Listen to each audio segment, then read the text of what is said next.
الهدف هنا في هذه اللحظات من المباراة. 2-1 في هذا الوقت من المباراة. وقت صعب جدا، وقت صعب. اقعد يا استاذ، اقعد، عيب. ادي امامنا الكرة العالية ملعوبة امامنا، ادي استلام على طول ابو بكر، ويعني بمهارة عالية قوي في اللقطة دي. ادي امامنا هو اللاعب اللي عملها حلوة وسجلها في مرمى عصام الحضري الهدف الثاني في مهارة عالية، في لعبة ممكن تكون لعبة خطرة ده. ونتمنى ان شاء الله تفوق لمنتخباتنا العربية، وإن كنا شاهدنا بعض الصور السلبية من بعض الجماهير اللي يمكن مش هعلق عليها لأن مصر أكبر بكتير من هذه الأمور. إحنا مصر، يعني هو العنوان اللي خرجت بيه من هذه البطولة. إحنا مصر، ومصر دائما في الريادة.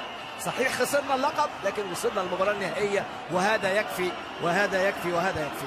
الكاميرون تستحق، وهي دي الرياضة بقى. تحدث عن الرياضة، الكاميرون تستحق النهارده في المباراة. هي كان ليها الأفضلية. صحيح لعبنا شوط أول بشكل جيد، لكن البلجيكي بروس عمل تبديلات.